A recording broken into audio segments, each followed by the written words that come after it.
E nós dependemos uns dos outros para conseguir caminhar. Amém? Então ali a gente começou a cantar esse salmo. Ali já começou, no meio de uma desgraça, Deus já estava trabalhando. Então, no meio de uma desgraça, sempre tem uma luz, sempre é um brilho, sempre é um caminho. E por que a desgraça acontece na nossa vida? Ela acontece na nossa vida para chamar a nossa atenção. Muitas vezes, porque nós plantamos a desgraça. E nós não temos que correr, óbvio. Não é? Outro dia eu estava na praia, eu observando. Tinha um rapaz que estava com um brinquedo, era algo assim, meio pontiagudo. E ele jogava, e o vento queria mergulhar. Então, lá, acabava a velocidade, às vezes ele caía e voltava. Muitas vezes o rapaz não sabia pegar na mão, às vezes caía nos pés dele. E aí Deus estava conversando comigo. Assim é nossas atitudes, a nossa vida. Nós não estamos no vento, nós lançamos sementes boas, nós lançamos sementes ruins, nós lançamos a bondade, porque nós lançamos a maldade. E ela vai, o vento leva, uma hora vai voltar. Por isso que muitas vezes nós nos questionamos, dizendo, por que está acontecendo isso comigo? Basta nós fazermos um exame de consciência nas nossas vidas, que nós vamos ver a resposta e a causa. Muitas vezes é porque Deus permite para que buscamos. Esse cara aqui, ele permitiu um Saulo para que Saulo fosse buscado.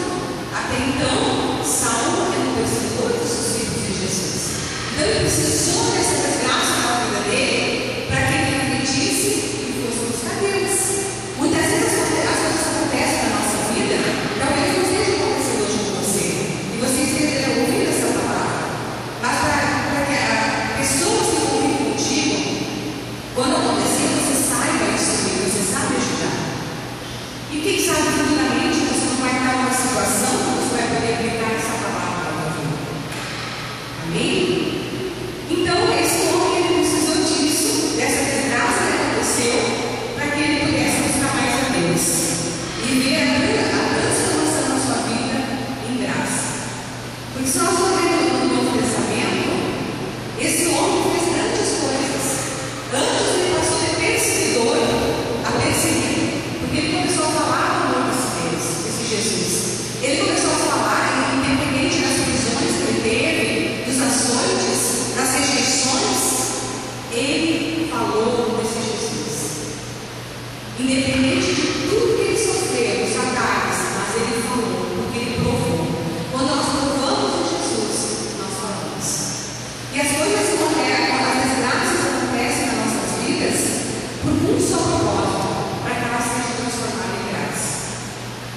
Por isso que Deus nos permitiu viver quantas pessoas que a gente tem no nosso círculo, né? Só na nossa família.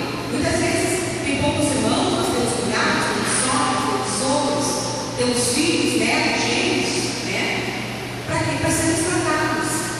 Nós vivemos em uma sociedade, no nosso trabalho, nós temos chefes, nós temos colegas, nós temos pessoas que nós trabalhamos e nós somos tratados e todos somos tratados.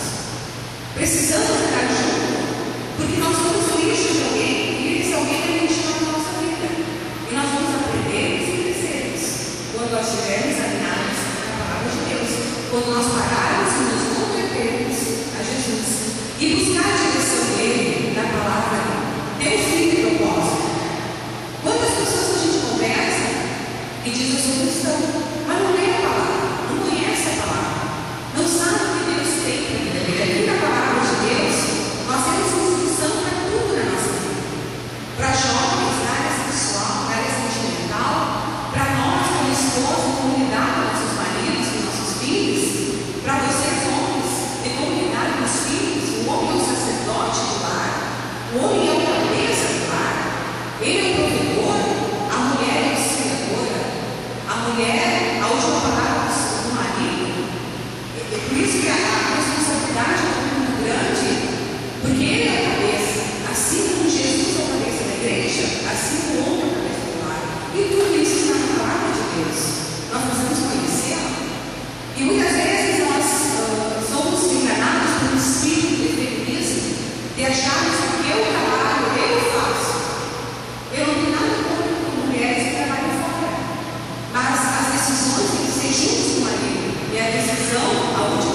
E por que tantos problemas de casamento? Por que tanta separação? Por quê? Porque o casal não está junto, cada um puxa para um lado. Mas quando nós estamos alinhados à palavra de Deus, nós andamos juntos, no fim do propósito, dando honra ao marido, o marido honrando a esposa, as decisões juntas. E quando não há uma definição, busca na palavra, na direção de Deus, e Deus dará o caminho. Então nós precisamos através da palavra.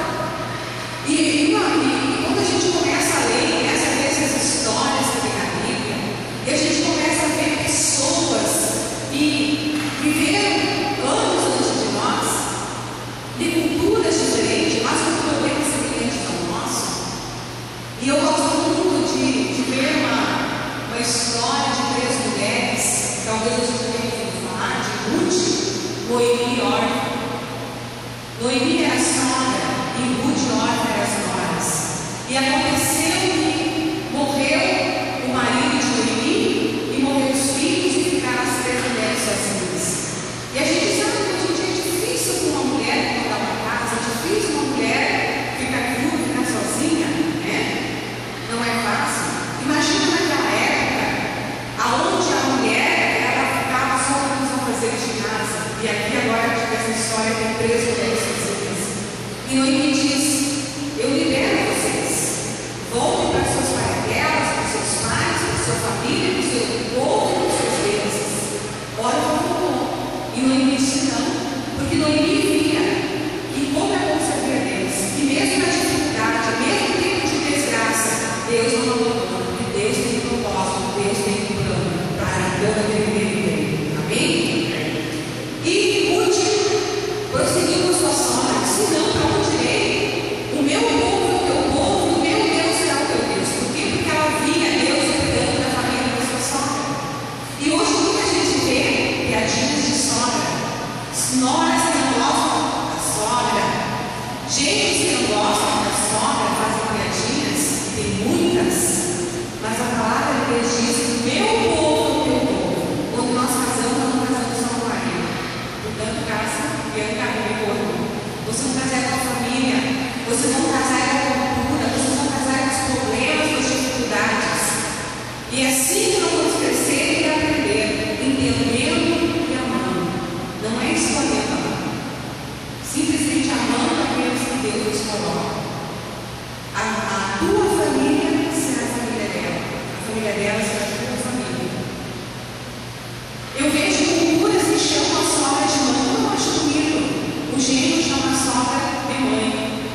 Isso é entender o propósito de família e o propósito que Deus tem para as famílias. Voltando à história de Ruth. E Ruth ficou com ele. Imagina naquela época, não era fácil. Elas tinham viajado, voltaram para o povo, para Jerusalém. E quem sabe quantas dificuldades de estrada.